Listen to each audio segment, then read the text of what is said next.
नमस्कार और आप देख रहे हैं दिल्ली ब्रेकिंग न्यूज़ चैनल। जी हाँ, एक बार फिर स्वागत है आप सभी का हमारे न्यूज़ रूम में। एक और बार हमारे साथ एक नई शख्सियत मौजूद है साक्षात्कार के लिए।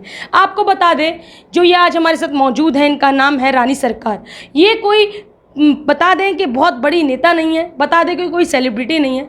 ये आप लोगों की तरह ही एक आम जनता है, एक आम नागरिक है, लेकिन कांग्रेस पार्टी से बिलोंग करने के बावजूद ये एक पुरानी कार्यकर्ता है। आइए बात करते हैं क्षेत्र के विकास के बारे में और बात करेंगे कुछ भारी मुद्दों पर। नमस्कार, आपका बहुत बहुत स्वागत है मैम हमारे न्यूज़ रूम में, न्यूज़ स्टूडियो में। मैम, सबसे पहले आखिर रानी सरकार कौन है? जो लोग सुन रहे हैं, जो लोग देख रहे हैं, उनको अपने बारे में बता दीजिए। नमस्ते देशवासियों, मैं रानी सरकार और दिल्ली प्रदेश से मैं सह सचिव यूथ कांग्रेस का, और उससे पहले मैं नागरिक हूँ, जनता हूँ, देश का एक जिम्मेदार नागरिक, जो कि मैं आज इस स्टूडियो में आई हूँ। और मैं इनके शुक्रगुजार करती हूँ कि मैंने इनसे बात की और इन्होंने मुझे एक बोलने का मौका दिया। तो मैं यही बोलना चाहूँगी, मैं कोई बड़ा नेता नहीं हूँ।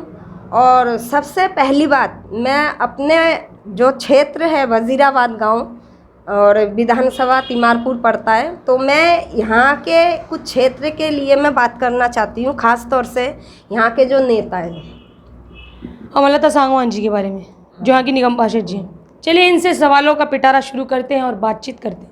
मैम, सबसे पहले मेरा पहला सवाल ये रहेगा, जिस तरीके से कोरोना काल था और इस महामारी की चपेट में आए हमारे कांग्रेस वरिष्ठ नेता दिवंगत यानी कि स्वर्गीय कांग्रेस कप्तान सिंह सांगवान जी, लेकिन अब उनके ना होने से क्षेत्रों को कितनी क्षति पहुंची है और क्या विकास कार्य जारी रहेंगे? क्या कुछ कहना चाहेंगे? मैं सबसे पहले ये बोलना चाहूँगी और शत शत नमन करना चाहूँगी मैं अमरलता सांगवान जी का और हमारे भाई कप्तान जी का। हमें नहीं लगता कि वो हमें छोड़ के गए हैं, वो हमारे आसपास ही हैं। और उन्होंने अपनी ज़िंदगी को खतरे में डालते हुए पूरे वज़ीराबाद में इस कोरोना काल में जो उन्होंने एक जिम्मेदारी उठाई थी कि हम निगम पार्षद बनने के बाद हम पब्लिक के लिए हम क्या करेंगे, जनता के लिए। और वो खरे उतरे भी, उन्होंने पूरा काम किया, सहयोग से काम किया। और हमारे वज़ीराबाद तिमारपुर विधानसभा में जो क्षेत्र पड़ता है, वज़ीराबाद हो, चाहे संगम विहार हो, चाहे शिव मंदिर हो, चाहे तिमारपुर हो, कहीं का भी जो क्षेत्र जितना इनके उसमें आता है, उन्होंने हर एक जगह जाके इस कोरोना काल में उन्होंने इस महामारी में अपना सहयोग दिया। उन्होंने ये नहीं सोचा कि ये जो कोरोना है ये मुझे भी हो सकता है, उन्होंने कभी नहीं सोचा। और मेरा मुद्दा ये भी है कि ऐसा नेता जो अपने को ना देखते हुए पूरे वज़ीराबाद के जनता के लिए दिल से इन्होंने काम किया, सैटेलाइट किया, जो भी दवाइयाँ का, राशन का इन्होंने दिया, हर घर घर में दिया। अभी मैं आपको एक बात ये भी बताना चाहती हूँ कि हमें नहीं पता था कि उनको कोरोना हुआ है। हमें एकदम अचानक खबर मिली कि वो हॉस्पिटल में और वो कोरोना में है। हम एकदम से हमें झटका लग गया कि ये क्या हो गया। तो वही है ना, जो ऊपर वाला चाहेगा वही होगा।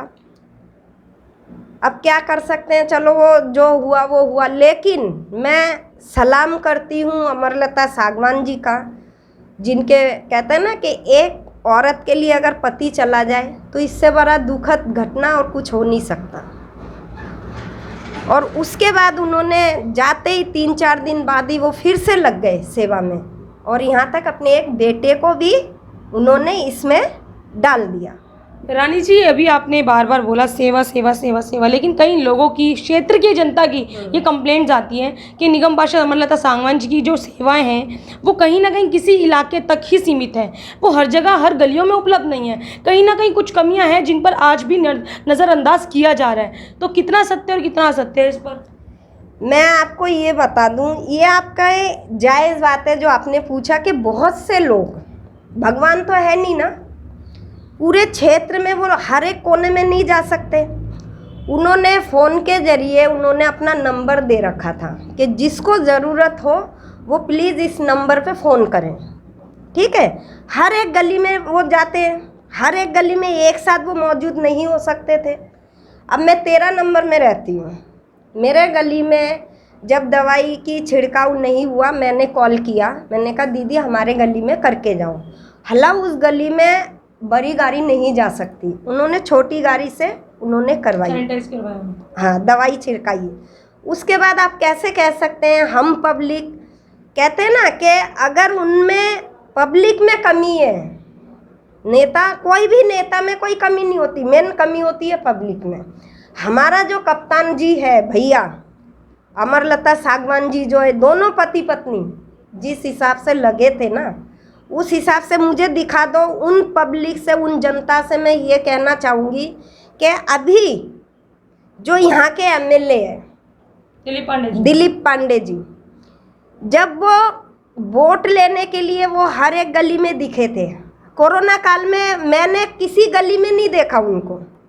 अभी चलो बहुत से कहते हैं कि उनको भी कोरोना हुआ है, ठीक है, मानती हूँ हुआ है, तो एकदम नहीं हुआ था। जो पिछले महीने जो शुरू में जो लॉकडाउन हुआ था, जो शुरू में निकला था, उस टाइम भी दिलीप पांडे को कोरोना नहीं हुआ था, उस टाइम नहीं हुआ था, इस टाइम हुआ है कोरोना उनको, और ज़्यादा दिन नहीं हुए।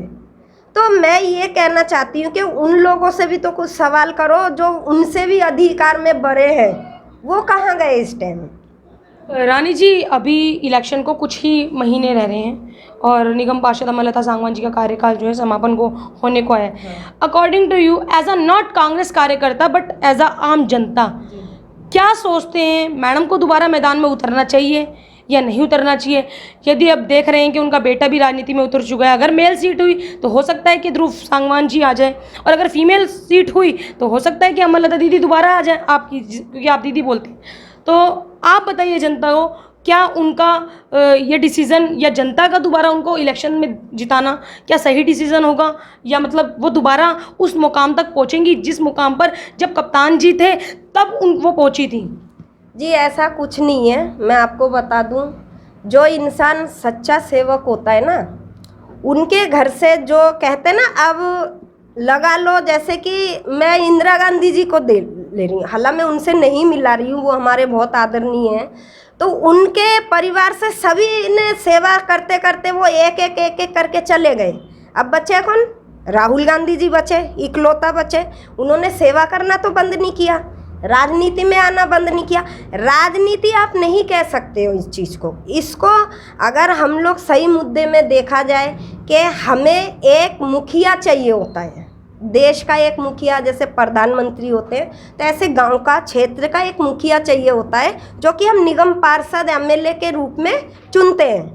तो मैं ये कहना चाहूँगी, मैं तो कहूँगी अमरलता सागवान जी से, क्या मैं पूरे पब्लिक से, कि अमरलता सागवान जी को दोबारा से ये इलेक्शन लड़ना चाहिए। और मैं ये भी कहूँगी, अगर वो निगम पार्षद का, एमएलए का जो पहले लिया था, अभी दोबारा निगम पार्षद का है, तो हम दिल से उनके साथ हैं, हमारे पूरे जनता उनके साथ है, क्योंकि वो, मुझे पता है, जहाँ तक मैं जानती हूँ, मैं एक मिडिल क्लास की हूँ, वो सेवा करना नहीं बंद करेंगे। स्वर्गीय कप्तान जी जो हमारे नेताजी हैं, उनका एक डायलॉग था, मैं तो चला था अकेला, भीड़ आती रही और कारवा चलता रहा। तो आप अकेले थे मैडम के साथ, अब कारवा है काफ़ी। तो अगर जो नए यूथ है जो कांग्रेस में आना चाह रहे हैं, क्या प्रोसीजर है, उनको कुछ पेपर वर्क क्या रहेगा, या उनको आने के लिए आप क्या मैसेज देना चाहते हैं कि ज़्यादा से ज़्यादा यूनिटी जो है कांग्रेस के साथ जुड़े, क्या कुछ कहना चाहेंगी? मैं आने वाले युवाओं से मैं ख़ास तौर से एक बात ये बोलना चाहूँगी कि अभी के जो युवा है वो बहुत पढ़े लिखे समझदार हैं, उनको समझाने की कोई ज़रूरत नहीं है। लेकिन जहाँ तक मैं जानती हूँ अपने उम्र के हिसाब से, मैं यही कहूँगी युवाओं से ख़ास तौर से कि अगर हमारे देश को बचाना है तो ज़्यादा से ज़्यादा संख्या में जो युवा है वो कांग्रेस पार्टी में शामिल हो, कांग्रेस के लिए काम करे, क्योंकि कांग्रेस एक ऐसा शख्सियत है, नाम इंटरनेशनल पार्टी का जो एक नाम है, वो हमेशा बलिदान दिया है, बलिदान देते आए हैं और बलिदान देते रहेंगे। रानी सरकार जी, एक पर्सनल सवाल आपसे पूछूंगी, डोंट माइंड, बट ये जनता की तरफ से सवाल आया है हमारे पास। कहते हैं आया राम और गया राम, जैसे हमारे बिट्टू साहब सरदार जी आए, आते हैं जाते हैं जाते हैं आते हैं, तो कहीं ना कहीं ये बात आप पर भी लागू हुई थी। आपने भी आम आदमी पार्टी में आप दिखे थे, और ये हमारे पास सोशल मीडिया पर जो है प्रूफ के तौर पर हमारे पास तस्वीरें हैं कि आप रैली पे उतरी थी, और उसके बाद दोबारा अपने घर वापसी लौटना है कांग्रेस पार्टी में। क्या आया राम गया राम की रणनीति आपने भी अपनाई थी? मैं एक कार्यकर्ता हूँ, मैं आपको एक रणनीति मैं बताती हूँ। रणनीति क्या कहती है कि जिसको हम भगवान मानते हैं ना, तो भगवान जहाँ जाता है सेवक वहाँ जाता है। तो जो बिट्टू भैया है, बिट्टू भैया शुरू से कांग्रेस में थे, ये सबको पता है, और वजीराबाद में उन्होंने बहुत अच्छा काम किया। और जब वो एमएलए रहे, निगम पार्षद रहे, कांग्रेस में कप्तान भैया के साथ रहे हैं, चाहे वो सुनीता चौधरी के साथ रहे हैं, उन्होंने बहुत ही, वो हमारी एक प्रेरणा है। उन्होंने एक प्रेरणा दी थी कि कांग्रेस पार्टी एक ऐसी चीज़ है रानी, कि इसमें कोई दलदल नहीं है, इसमें कोई बिकाऊ नहीं है, सब अच्छे हैं। हम उसी रास्ते में गए, लेकिन बिट्टू भैया जो है एक बड़ा नेता है, उनसे हमारा कोई मेल नहीं खाता, हम कार्यकर्ता हैं। तो वो जिधर गए, जब हमें पता चला, तो आप भी बीजेपी? आज मैं आपको नहीं, वही मैं खुलासा कर रही हूँ ना आपको। मेरे इसमें बहुत लोगों ने टिप्पणी करी थी, आम पार्टी के लोगों ने, तब मैंने बोली, मैंने कहा भाई मैं रानी सरकार हूँ, मैं पैसे लेके काम नहीं करती, या किसी नेता से मेरा घर नहीं चलता। मैं कांग्रेस पार्टी में थी, कांग्रेस में हूँ, और कांग्रेस में ही रहूँगी, क्योंकि जो वो ज़मीन का फसल हम खा रहे ना उत्तराखंड में, वो इंदिरा गांधी का दिया हुआ है। बीजेपी क्या है, आज का है। आम पार्टी तो कभी देखा ही नहीं था। उन्होंने भी बोला था लोकपाल बिल पास करेंगे, फलाना फलाना, वो मैं अभी नहीं बोलना चाहती हूँ। फिलहाल ये मुद्दा मेरा अपना है, मैं अपना बोल रही हूँ। तो जब यहाँ पे सुलेंदर पाल बिट्टू जी के घर में गई, वहाँ पे मैंने देखा कि मनोज तिवारी सांसद जी वहाँ बैठे हुए थे। आप पूछ सकते हैं उनसे, उन्होंने बोला कि रानी आप जैसे लोग हमारे पार्टी में आए तो बहुत अच्छी बात है। मैंने कहा सर मुझे बीजेपी पसंद नहीं है। तो उन्होंने पूछा फिर आप यहाँ क्यों आए हो?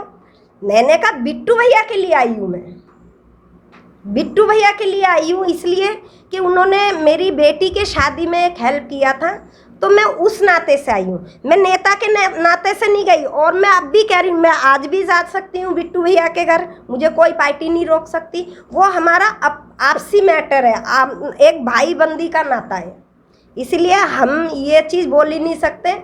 क्योंकि बीजेपी जो है एक आरएसएस का पार्टी है, हम उसमें कोई मुद्दा नहीं उठा सकते।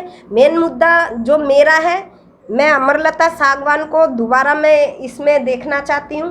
कप्तान जी को मैं सत सत नमन करना चाहती हूँ।